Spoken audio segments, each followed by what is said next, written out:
Muy buenas noches. Les saluda Hernán Reyes, quien les va a acompañar durante los próximos 60 minutos en una edición más del programa A Contramano. Esta vez les hemos preparado temas especiales respecto, en el primer caso, al concurso de frecuencias que está llevándose a cabo en el país, así como luego de las inscripciones de los candidatos en el Consejo Nacional Electoral, distintas opiniones de carácter político electoral.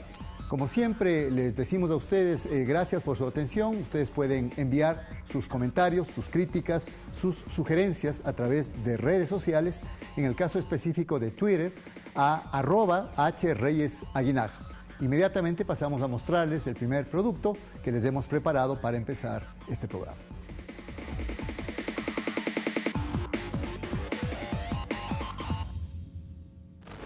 A fines de la década de los 20 e inicios de los 30, la radio irrumpió en la sociedad ecuatoriana.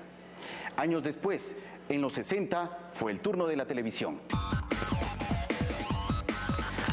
Desde esa época hasta hoy, la entrega de frecuencias se ha dado en medio de críticas y cuestionamientos, de lo que se ha conocido como la Feria de las Frecuencias.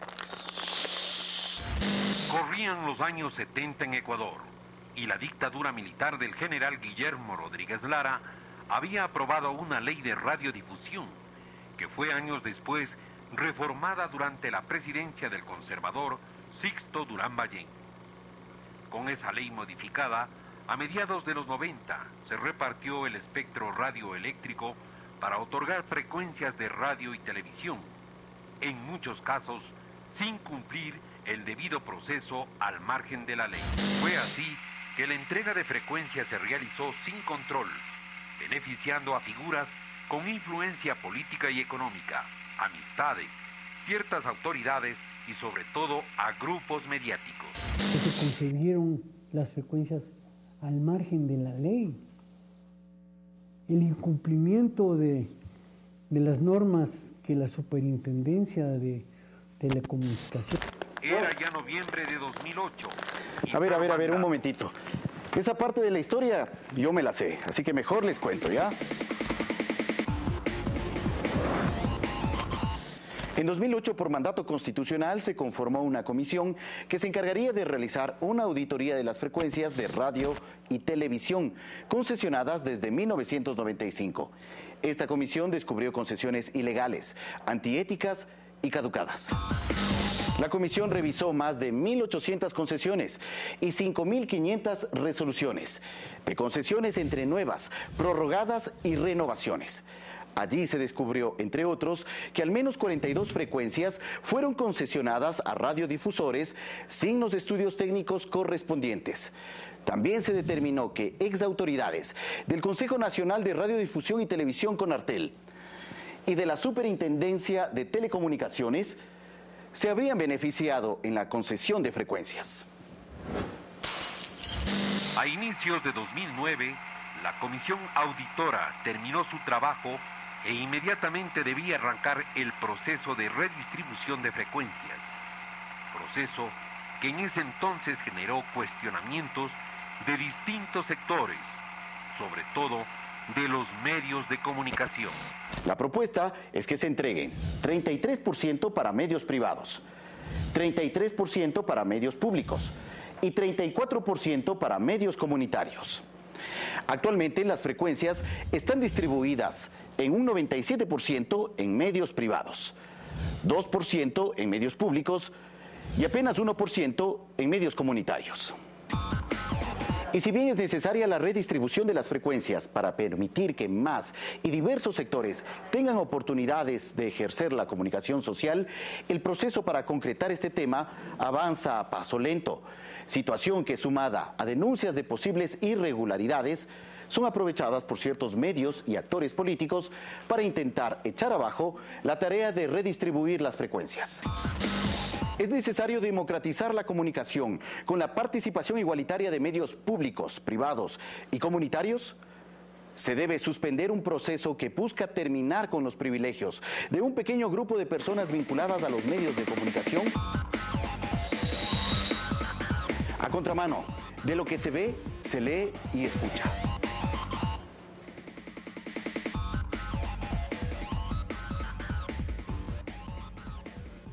Y muy bien, pasamos a nuestro primer tema de la noche.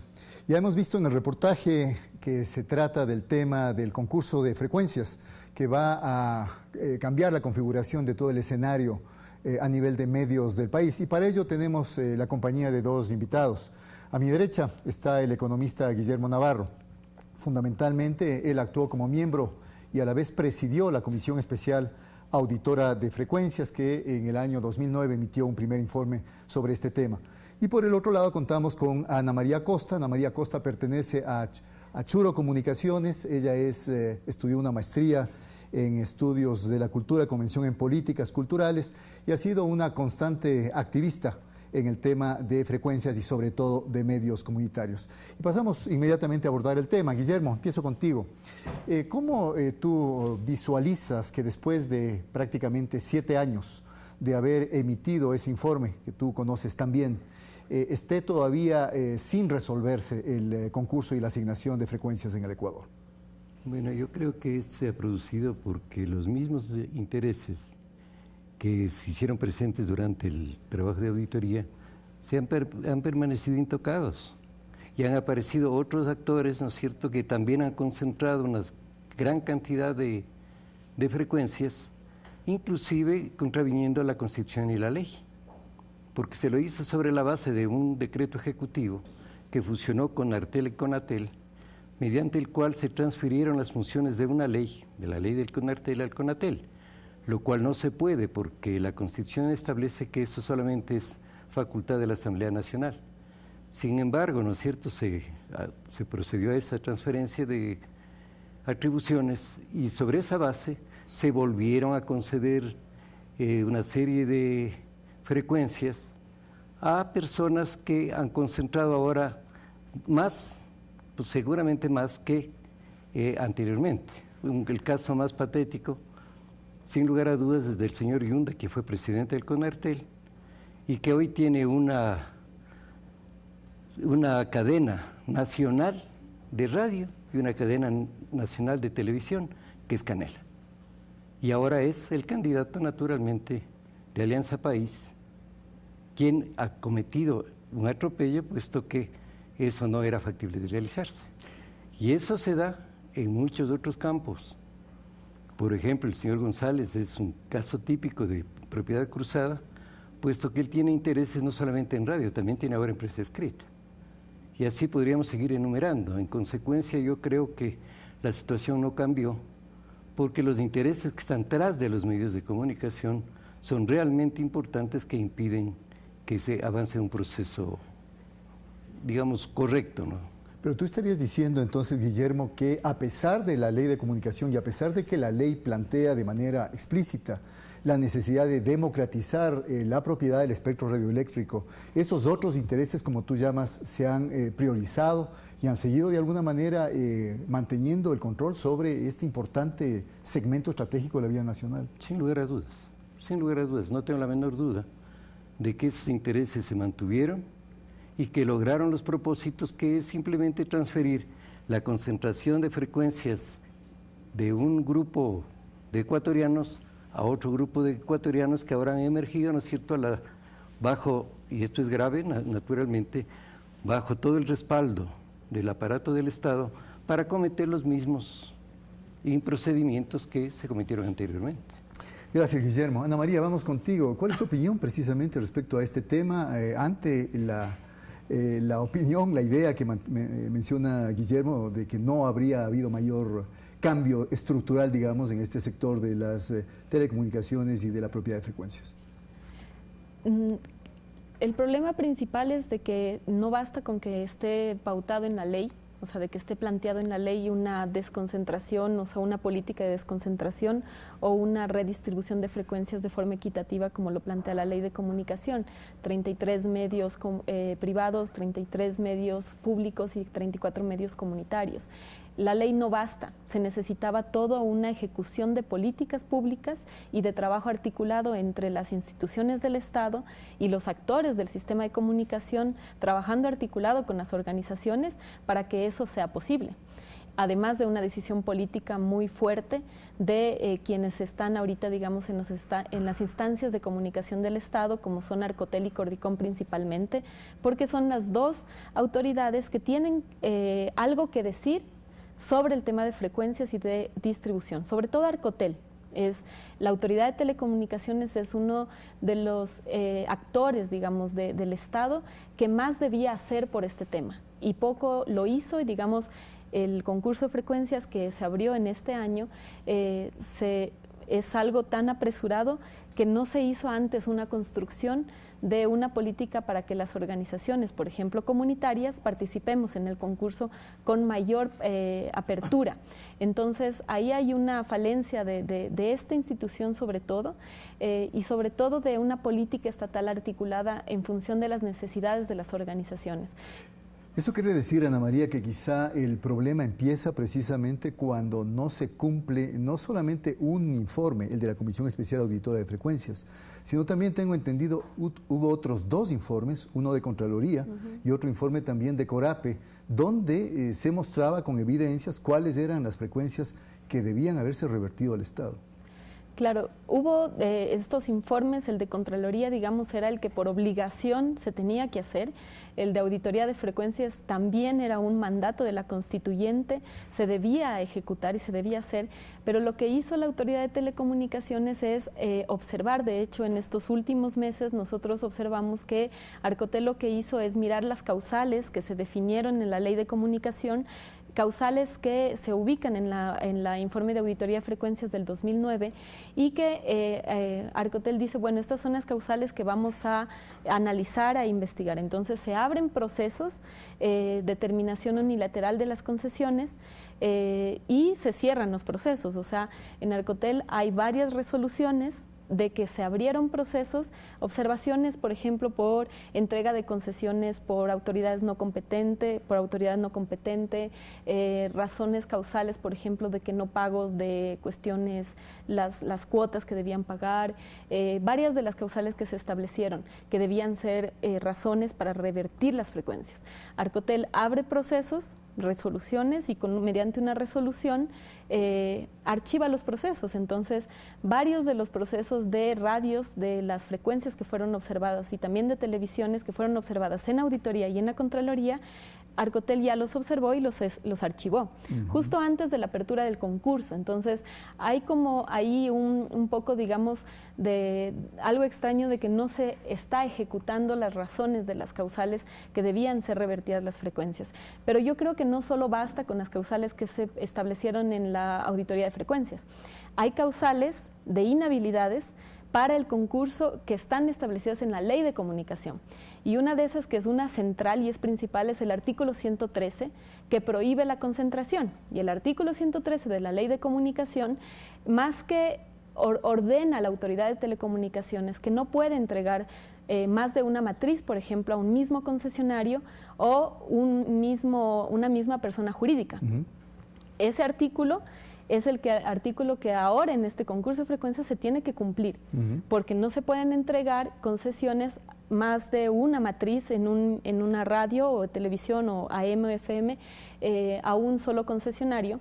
No se pueden entregar concesiones a familiares hasta el 3er grado de consanguinidad en la misma provincia. Es decir, hay una serie de falencias que... Serie de razones de inhabilidades que Arcotel tendría que estar observando para que los mismos concesionarios que actualmente están concentrando frecuencias que tienen familiares en las mismas provincias, que es el caso de Oyunda, que digamos tiene varias matrices, o varios otros concesionarios que tienen varias matrices y repetidoras. La Iglesia también es parte de los concesionarios que concentra frecuencias, no podrían para este concurso de frecuencias obtener esas mismas frecuencias. Sin embargo, están habilitados dentro del concurso. Pueden concursar, pero Arcotel tiene que observar, es una inhabilidad. Entonces, ahí no solo es el informe de auditoría, sino también las causales del artículo 113 de la ley que se tienen que observar. De acuerdo, gracias, Guillermo.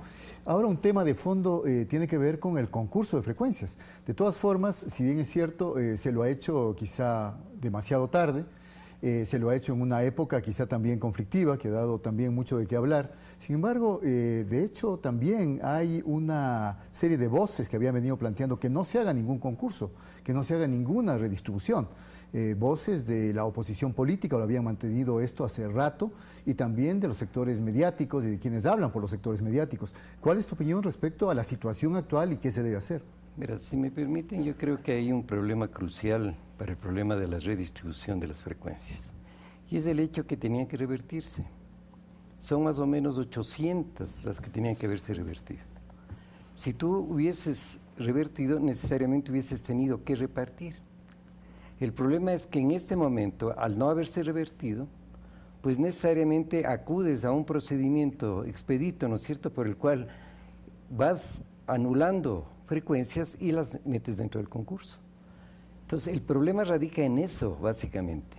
Con esta redistribución tampoco van a lograrlo, porque está el volumen de aquello que tenía que haberse revertido y que quedó claramente establecido en el informe. Inclusive iniciamos una acción, ¿no es cierto?, tanto en la Fiscalía como en todas las instancias del Estado, y no se ejecutó. No se ha revertido, se dice que se revirtieron 270, no alcanza ni a 127 de 800. Entonces, ¿cuál es el mecanismo que estás utilizando? Pues usted tuvo esta infracción, ahora le archivo y ahora sí le abro al concurso. Eso crea una serie de contradicciones que explican, ¿no es cierto?, las posiciones, y que fortalece la posición en contra de la democratización. ¿Cierto? Yo creo que eso es importante. Si a esto sumamos lo que ya es público, todo este proceso, ¿no es cierto?, de corrupción que deslegitima, pues realmente el proceso no creo que tenga el éxito deseado. ¿Y tú estarías, en este caso, sugiriendo que no se complete el concurso? No, yo lo que estoy pensando, ¿no es cierto?, es que si sería totalmente optimista, yo si hubiese aplicado la medida que se aplicó en Bolivia, dejar naturalmente cesar el concurso para hacer un examen y aplicar todos los procesos de reversión para tener la cantidad suficiente de frecuencias para poder revertirlos en una cuestión absolutamente transparente. Hoy, si se me dice que continuemos bajo los argumentos de que no existe una transparencia en la información que se proporciona, no sabemos a dónde vamos a ir a parar. ¿Cierto? Yo quisiera pensar que no vamos a repetir lo mismo que se ha repetido durante los años entre el informe y el momento actual, que ha sido concentrar cada vez más. Yo no quisiera pensar de que el concurso no va a ser un instrumento para nuevamente concentrar, porque el problema no solamente radica en eso, hay otro elemento básico. Los medios comunitarios, para poder acceder, o si accediesen, ¿cierto?, al 34% que le corresponde, no tiene muchas posibilidades de sobrevivir. El tema de la sostenibilidad económica de los medios. Exactamente, y eso es un problema importante, no es un problema de entregar, sino de entregar una viabilidad. Del otro lado, tampoco es viable entregar el 33% para medios públicos, eso es una cuestión que se criticó desde el inicio, porque no hay país en el mundo que tenga eso. Y lo que está generando en el país, y hay que decirlo con todas las palabras, es que está generándose medios gubernamentales, sean de los GATS, ¿no es cierto?, sea de gobierno central, y estos han dejado de ser públicos. Y necesariamente los medios públicos tienen una connotación absolutamente clara, absolutamente específica, que es responder al interés, ¿no es cierto?, de la colectividad en su conjunto, no de una parte de. Y yo creo que esa es una desviación que se está dando, porque necesariamente si el municipio va a tener radio, como la tiene por ejemplo en Quito, en Loja, etcétera, esos son instrumentos para realizar, digámoslo claramente también, propaganda de la acción del gobernante de turno. De acuerdo, pero tomando con sentido positivo tu crítica, Guillermo, ¿no crees todavía que es más complicado que a través de todos estos mecanismos que se han nombrado, es decir, la no reversión de frecuencias cuando debió haberse hecho para poder repartir el pastel, como se dice, entre más posibles adjudicatarios, El tema principal es que los medios privados no concentren medios de comunicación en sus manos, es decir, que no haya propiedad privada concentrada de los medios, porque eso es lo que internacionalmente atenta más contra la democratización de la comunicación en un país. De eso estamos absolutamente claros. Yo diría que para que continúe el proceso, lo más prudente sería de que la información que estén procesando, todas las decisiones que estén tomando, se los haga público, se les dé... Se transparente toda esa información. Transparente. Eso es lo que ayudaría a tratar de borrar, si sería factible, ¿no es cierto?, todo este proceso de deslegitimación que ha devenido del hecho de solicitar, digamos, coimas, para ser claro, ¿no es cierto? Entonces creo que eso es lo importante. Hay que transparentar, hay que dejar ver que se está actuando en derecho y con absoluta transparencia, que no lleva a ocultar nada. Creo que eso sería saludable para la sociedad en su conjunto, ¿no es cierto?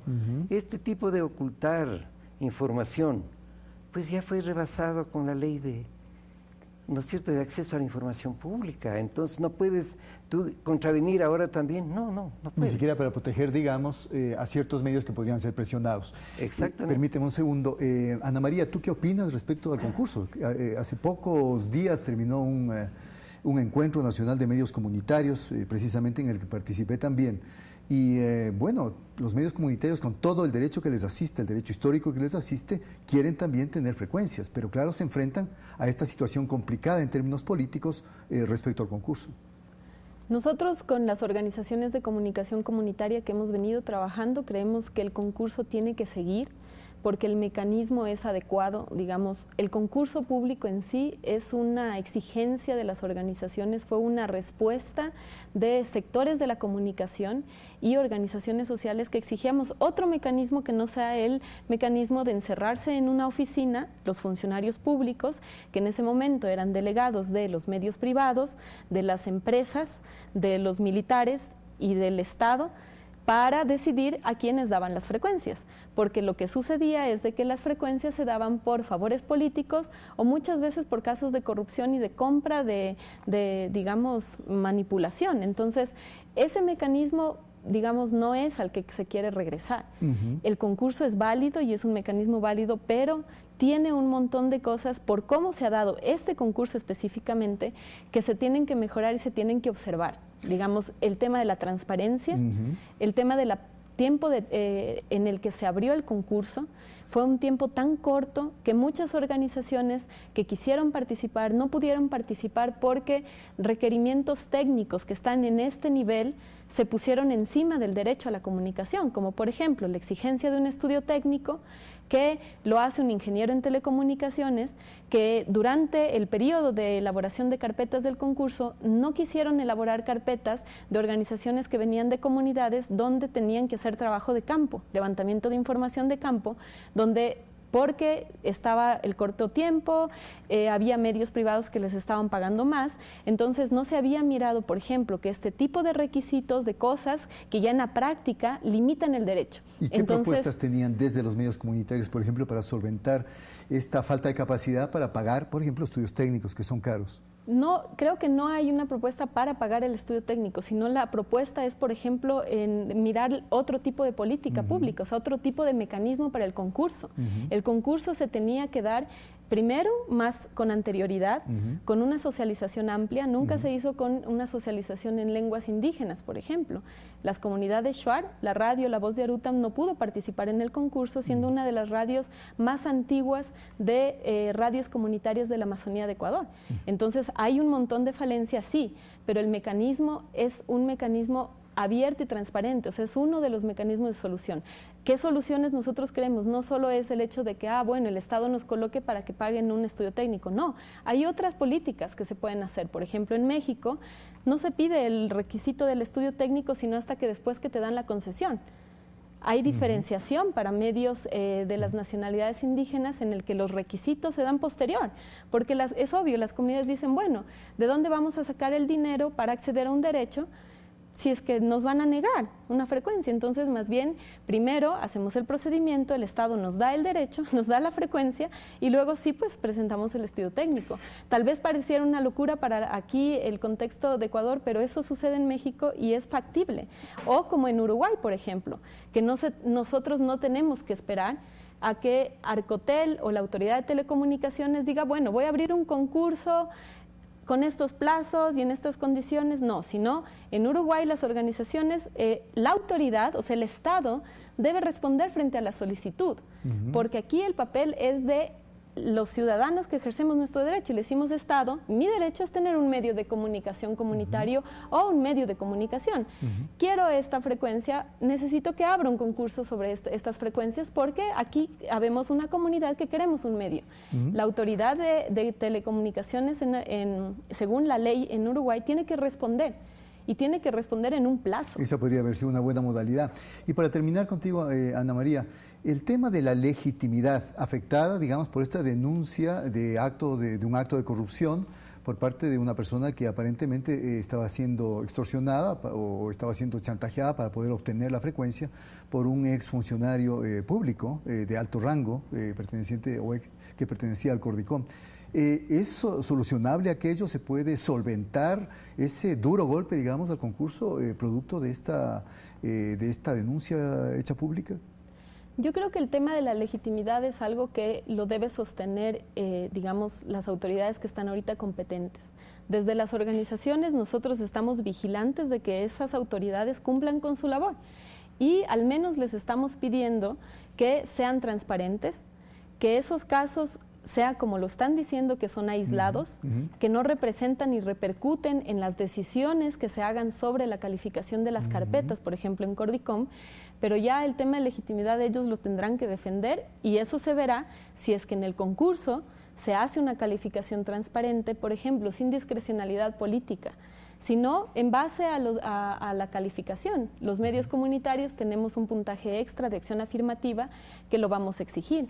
Además, no solo eso, sino no solo vamos a exigir las políticas de acción afirmativa en el concurso a Arcotel y a Cordicom, sino vamos a exigir de que el derecho está sobre cualquier requisito, sobre cualquier ley y sobre cualquier reglamento. Entonces, si es que durante el concurso algo sucede con una organización que está exigiendo un procedimiento, porque básicamente las autoridades tienen que dar las garantías para ejercer un derecho.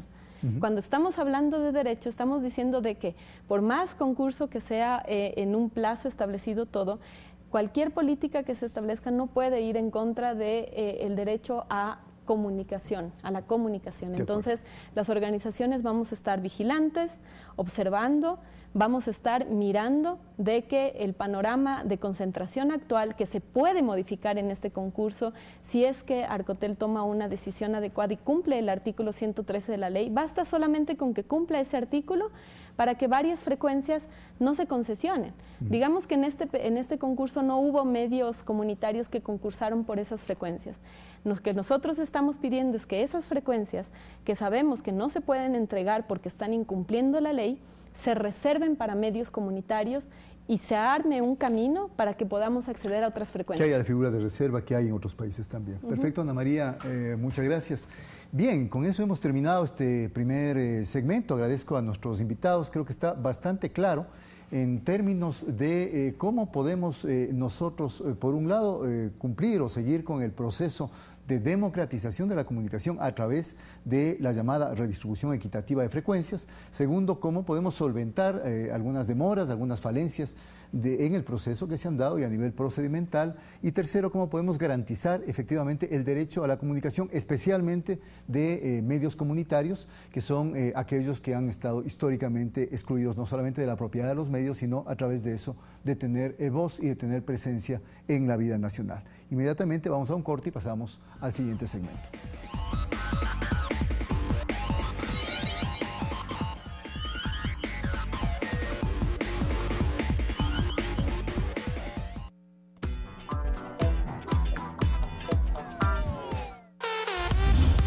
Esta noche a las 23 horas en El Equipo, un nuevo repaso a la actualidad informativa del Campeonato Nacional, los números y proyecciones de los equipos para las fechas finales de la segunda etapa. Además, información internacional con actuaciones destacadas de nuestros compatriotas. Esto y más, hoy 23 horas en el equipo por Ecuador TV.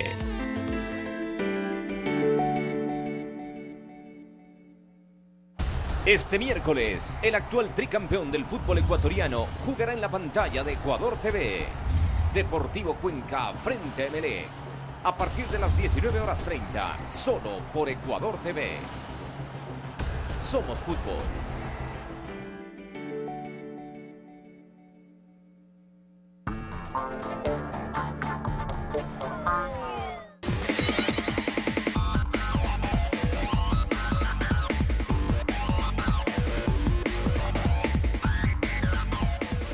Y pasamos entonces inmediatamente al segundo segmento del programa, al segmento político. Y para eso tenemos nuevos invitados.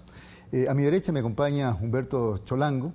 Él tiene una licenciatura en gestión del desarrollo, también tiene estudios de posgrado en España. Él ha sido presidente de la Ecurrunaria, ha sido presidente también de la CONAI y ahora encabeza las listas de Pachacuti para asambleísta nacional.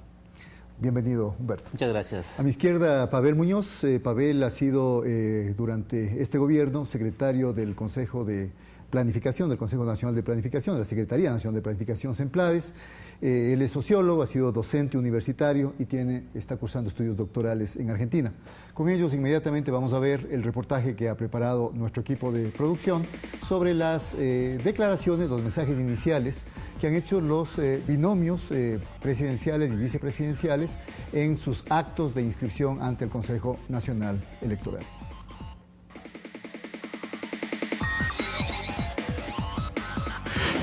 Al señor secretario general del Consejo Nacional Electoral, documentación que ratifica la inscripción y hace un momento recibí el susto de que nos pedía que lo hagamos mejor que él, que superemos la obra de Rafael Correa Delgado. Va a ser muy difícil, pero Rafael, lo vamos a intentar y muy posiblemente lo vamos a lograr. ¡Una sola vuelta! Al Partido Social Cristiano Madera de Guerrero, lista 6. Nosotros seguimos un objetivo desde hace 10 años.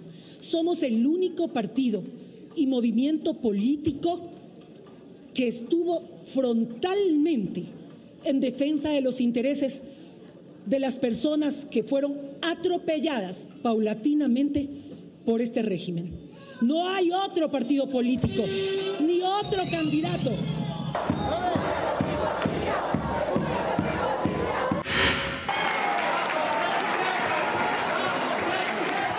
En el gobierno del cambio no nos vamos a olvidar, Fernando Flores, de aquellos ecuatorianos que han debido emigrar al exterior, que allá separados de sus familias, con melancolía, quieren regresar al Ecuador.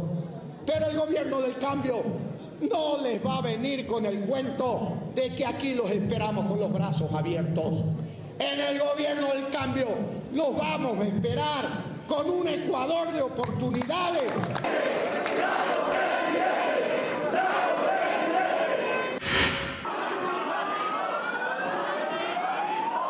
Un Ecuador con futuro tiene que ser un Ecuador de libertades. No hay espacio ni al desarrollo, ni al progreso, ni al mejoramiento de la vida de los pueblos, allí donde no se vive una plena, una auténtica democracia.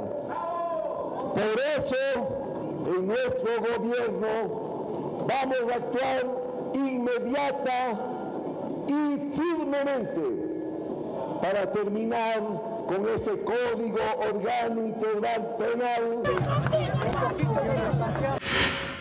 Abdalá Bucaram Puley para hacer la entrega de las actas de inscripción oficiales. Desde hace una década he escuchado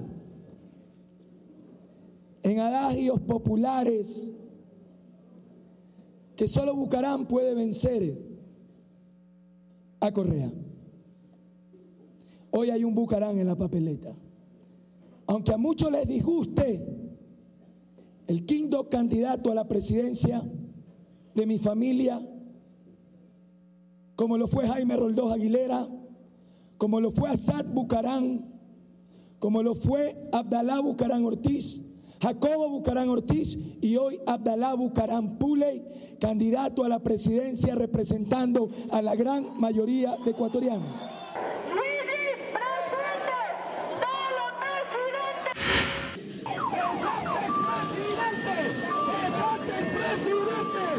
Voy a comenzar por preguntar a ustedes, ¿quieren ecuatorianos que regrese el pasado? ¡No! ¿Y ustedes creen que podemos soportar 4 años más de lo mismo? ¡No! Entonces, por eso está aquí la reserva moral de la patria, para decirle presente. ¡Presente, presidente! Buenas tardes. Le estamos dando una cachetada histórica a ese sistema político, a ese sistema que replica más de lo mismo, a ese sistema que simplemente te trata de anestesiar, de dar una pastilla. Hoy día rompemos las cadenas del oscurantismo.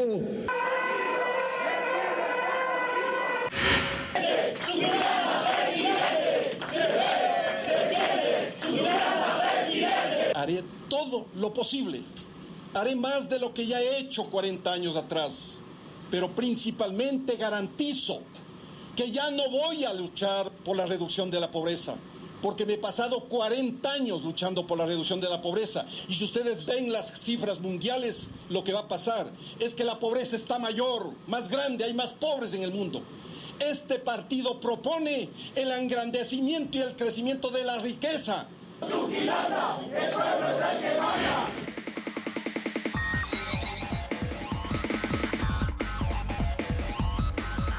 Empezamos entonces con Humberto Cholango. Humberto, después de escuchar, digamos, estos extractos de las presentaciones que han hecho los candidatos presidenciales hasta ahora inscritos o que se inscribieron ante el Consejo Nacional Electoral, ¿qué se puede decir por parte, diría yo, del elector medio, del elector común?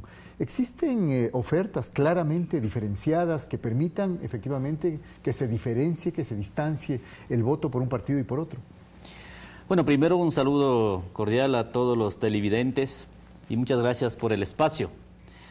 Cuando uno escucha a diferentes binomios o candidatos presidenciales, uno parece que retrocede hacia 20 años atrás, que voy a sacar de la pobreza, que yo voy a generar empleo, que nosotros vamos a traer la justicia, ¿no? Inclusive ahí enumera uno de los señores candidatos que parece la dinastía familiar es dueña de este país. Y eso no puede continuar. Un banquero que dice que va a esperar con un Ecuador de oportunidades y no se acuerda que él era ministro cuando hubo un feriado bancario, ¿no? Pero también durante estos 10 años del gobierno del presidente Correa, también quieren continuar, ¿no? Parece que como que no pasa nada. La lucha contra la corrupción, la lucha por devolver la dignidad de los ecuatorianos, prácticamente queda en nada, ¿no? Por eso creo que es fundamental.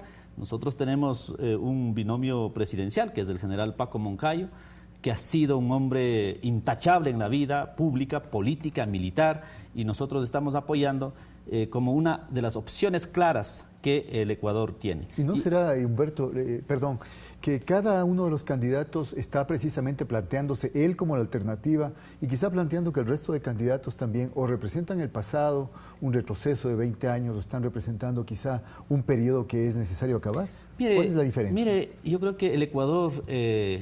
¿por qué hay tantos indecisos en estos momentos? Más del 50% de ecuatorianos no ha tomado una opción electoral en estos momentos. Es justo porque los ecuatorianos ya están cansados de 20 años de estar permanentemente en la política. Que, por ejemplo, hay un binomio que yo conozco desde que era niño. a estos políticos y ahora se presenta como binomio.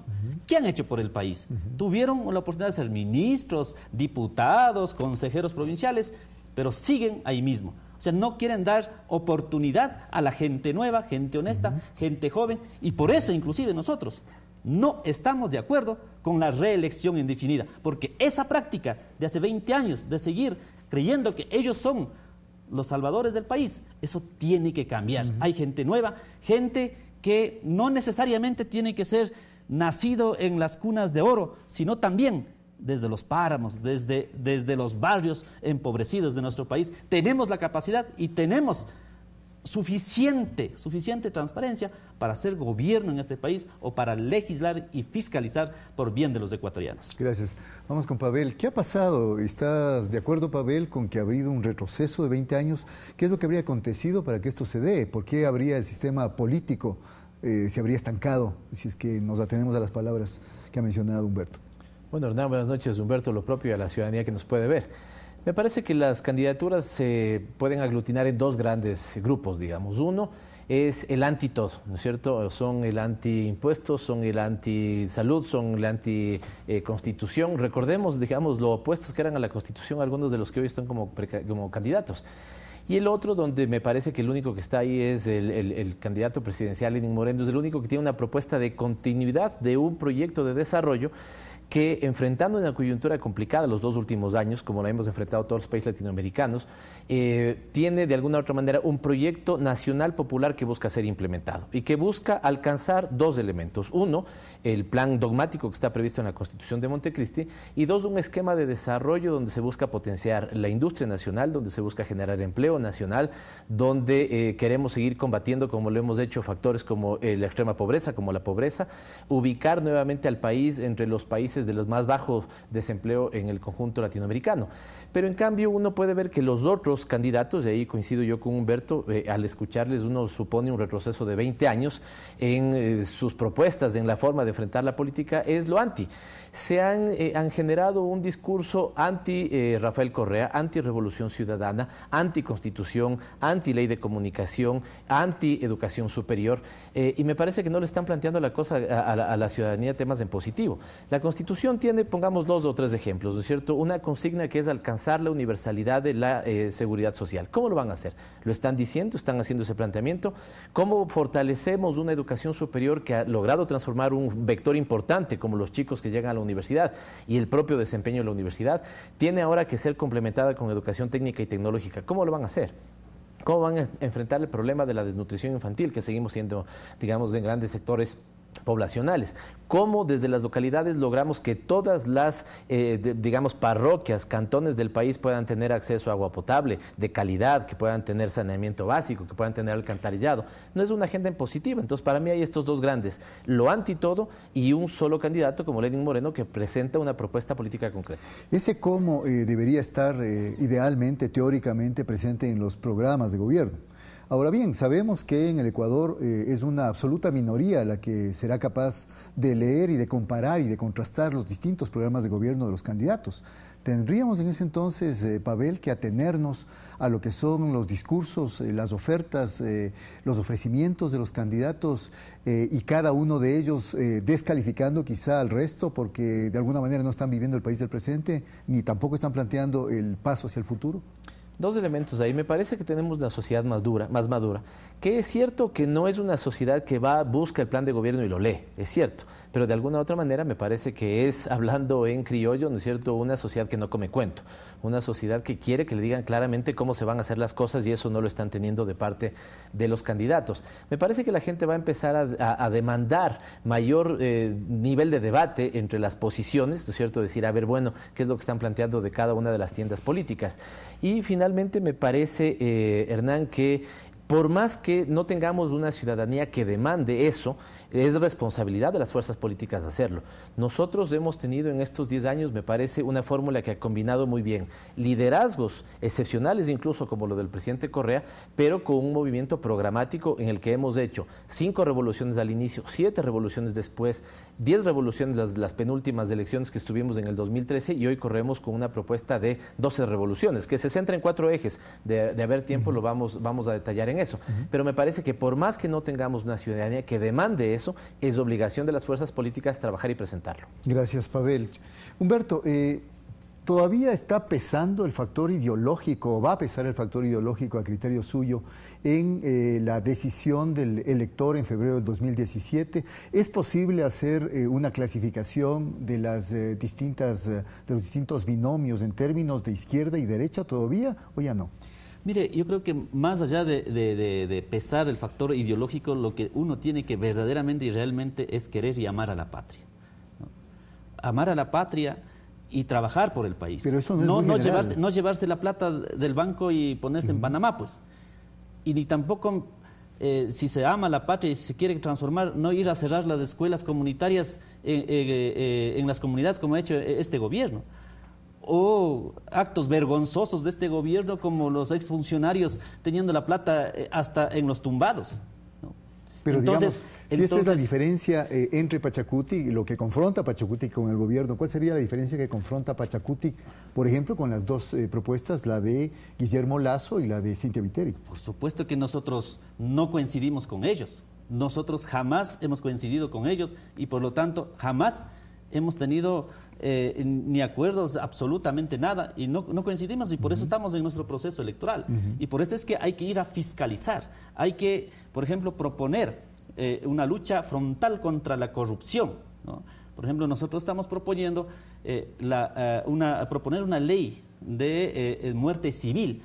El funcionario o la autoridad, o el funcionario, por más bajo rango de funcionario que sea, si se comprobara actos de corrupción, debería ser sancionado para siempre, que no vuelva a ser funcionario público de un Estado, porque está perjudicando a las arcas fiscales de nuestro país. Pero también es necesario claramente definir que el Ecuador tenemos que defender nuestro país, nuestros recursos naturales. El petróleo, las áreas estratégicas, no se puede privatizar. No podemos entregar a las empresas transnacionales. La no privatización, por ejemplo, entonces es uno de los elementos centrales de la propuesta. La no privatización es uno de los elementos centrales de nuestra propuesta, que siempre hemos luchado. No estamos diciendo ahora, sino siempre hemos luchado y siempre la hemos defendido. Mantener la soberanía de nuestra nación. O sea, eso es fundamental. Construir ejes regionales y aún más que ahora tenemos a un señor Trump que está de electo presidente de Estados Unidos. Hoy más que nunca los pueblos tenemos que juntar y no debemos enjuiciar y decir que son terroristas acusando a los dirigentes de los movimientos sociales, como lo ha hecho en este gobierno. Y por lo tanto, nosotros estamos planteando la alternativa frente a este gobierno y a la derecha burguesa del pasado. Nosotros somos la alternativa con el general Paco Moncayo a la presidencia. Gracias, Humberto. Pavel, la misma pregunta, ¿se puede todavía catalogar en términos ideológicos la propuesta o finalmente nos vemos abocados a una campaña donde el que hable mejor, el que hable más bonito, el que tenga mejores asesores de marketing, finalmente va a terminar convenciendo a los electores? Los asesores de marketing justamente les recomiendan a los candidatos de decir que las ideologías no son importantes, reconocer que hay una ciudadanía que no necesariamente se posiciona en la extrema derecha o en la extrema izquierda y por lo tanto ubicarse en el medio. Yo creo que el extremocentrismo, como dicen algunos analistas, está presente hoy, ¿no es cierto? Todos queriendo ubicarse en el medio. Pero esa es una política absolutamente falsa, es una política mentirosa. Yo soy de aquellos que creen que las ideologías importan y que en nombre de las ideologías se tiene que gobernar y hacer propuestas político-ideológicas. Un ejemplo, la vigencia de la Constitución de Montecristi, que implica en ese sentido una posición política ideológica. Nosotros creemos que la salud, que la educación tienen que ser universales y gratuitas, por ejemplo.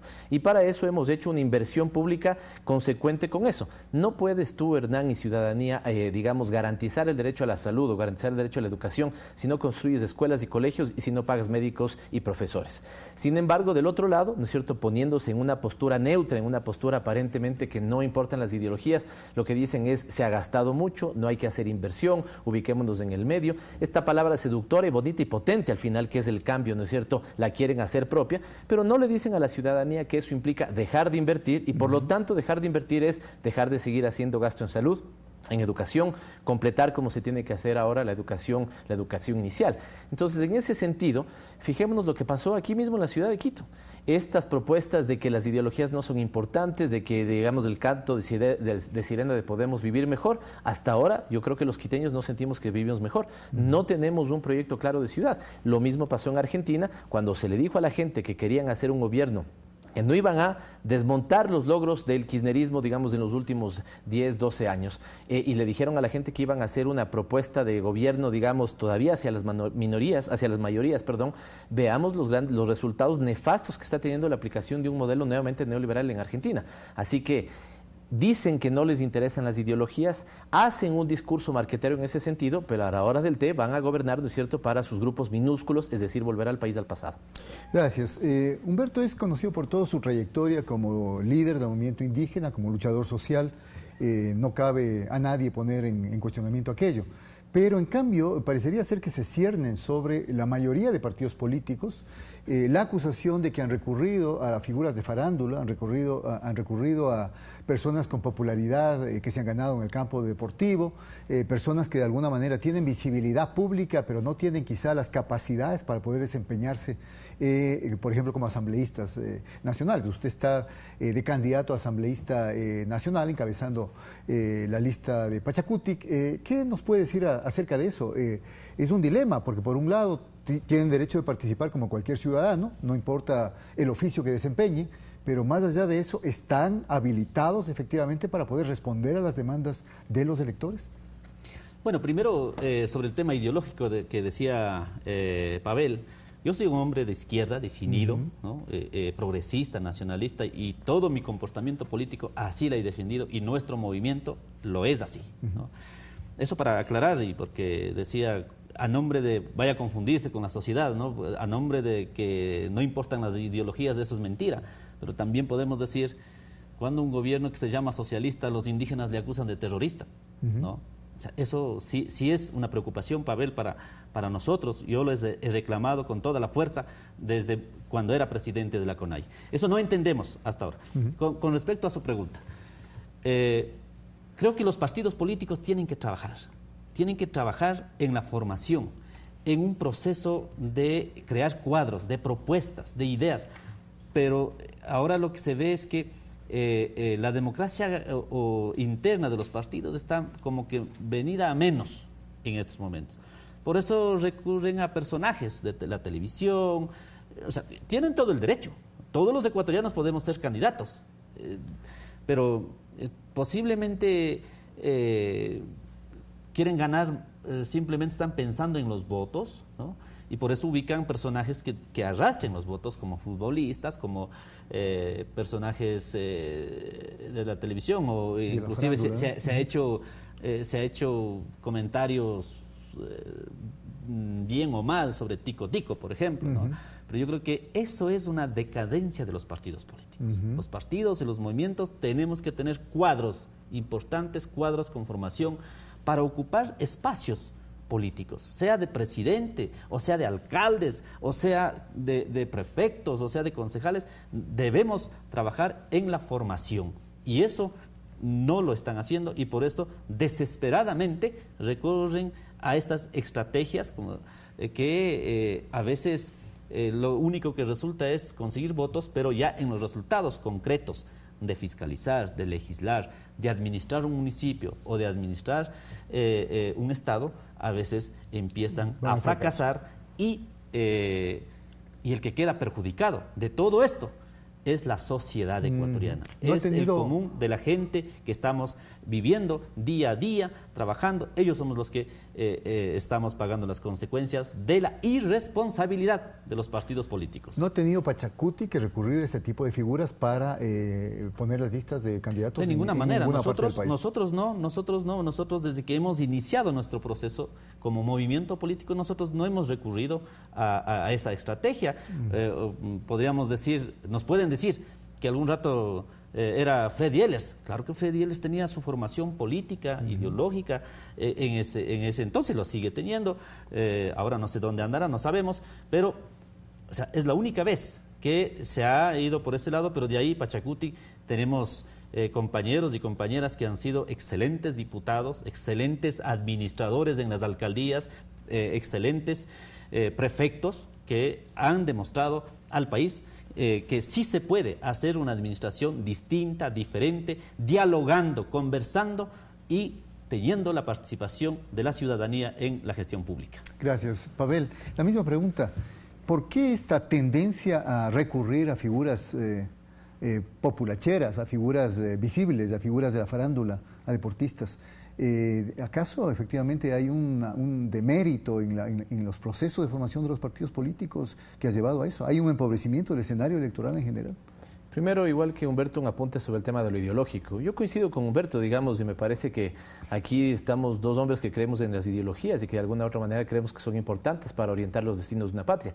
Pero creo que hoy más que nunca la ideología también exige pragmatismo. Pongo un ejemplo, Humberto decía, nosotros creemos en la no privatización.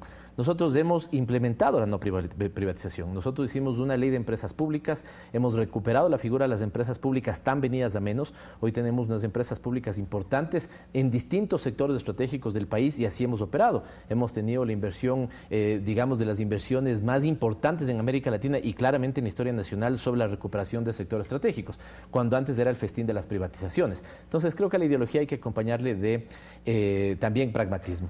Pero vuelvo al tema de esta política fácil, esta política que encanta, esta política de alguna u otra manera, ¿no es cierto?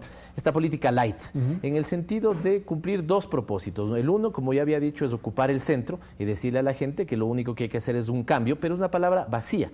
Y lo otro es que en ese sentido se escogen también este tipo de personajes de buena pantalla, pero que no necesariamente tienen un proceso político ideológico de formación. Coincido con Humberto. ¿De quién es la culpa al final del día? ¿Es de esta persona que tiene el derecho de elegir y ser elegida? ¿O es, digamos, una culpabilidad mayor de la formación política, del partido político, que no generó procesos de formación? Y finalmente este es el dilema de la democracia representativa, ¿no? Es cierto que deberíamos buscar mayor cualificación de la Asamblea, pero tampoco debería convertirse, digamos, ahora he visto que en algunas redes sociales se plantea que tengan PhD, que tengan maestría para que esa sea la única forma de poder llegar a la Asamblea. La Asamblea es un espacio de representación política y si es que este es el tamiz que ponemos, hay muy buena gente que podría hacer una buena representación de sectores minoritarios que se quedaría fuera. Si hubiéramos aplicado ese criterio en la década del 90 para la gran importancia que tuvo el movimiento indígena, por ejemplo, en la vida política nacional, mucha gente siendo gran líder político, haciendo una específica y buena representación de un sector como el sector indígena, no hubiera podido llegar si aplicamos ese criterio. Con lo cual me parece que también deberíamos cuidar en no meter todo en un solo saco, ¿no? ¿Sí? Hay gente que seguramente no tiene formación, pero que ha hecho un gran trabajo de representación del espacio al que hoy quiere representar en la Asamblea, que no debería ser tachada. Y la otra, me parece que los partidos políticos que buscan la salida fácil, escogiendo, digamos, este tipo de candidatos, sí deberían tener, digamos, seguramente la sanción en el voto. Pero me parece que es un dilema estructural de las democracias que tenemos ahora. La misma pregunta que hice para terminar contigo, Pavel. En el caso de Alianza País y de haber recurrido también a figuras de la farándula o a figuras ajenas a la política o sin formación, también entonces deberían recibir la sanción de los votantes. Donde sea necesario, sí, evidentemente, Hernán, pero de alguna u otra manera te digo, me parece que la composición de las listas de Movimiento País están cobijadas bajo un proyecto y eso también creo que es importante, ¿no? Yo veo otras listas que de alguna u otra manera es la sumatoria de, ¿sí? Y esto me parece que es aún más riesgoso. Si te das cuenta, los propios esfuerzos de unidad, ¿sí? O sea, ¿qué fue? Nos ofrecieron hace algunos meses el prefecto Carrasco, el alcalde Rodas y el alcalde Nebot que iban a hacer la gran unidad para enfrentar al correísmo. No para proponer nada nuevo, para enfrentar al correísmo. Nuevamente, las vanidades, como las que están presentes en alguna configuración de listas, les ganó y hoy no tienen esa unidad. Nosotros creo que hemos hecho una composición política que tiene 3 elementos. Tener un programa, que esto se entienda como un proyecto, listas que apunten en ese sentido, y ahí está un binomio que consideramos va a tener éxito en las próximas elecciones. Perfecto. Agradezco a Pavel, agradezco a Humberto. Y con esto terminamos este programa. Les esperamos, como siempre, el próximo día lunes a las 22 horas por este mismo canal. Agradecemos sus comentarios, una vez más repito, por redes sociales, por Twitter, @Hernán Reyes, Reyes Aguinaga, perdón, y nos vemos entonces el próximo día lunes. Muchas gracias.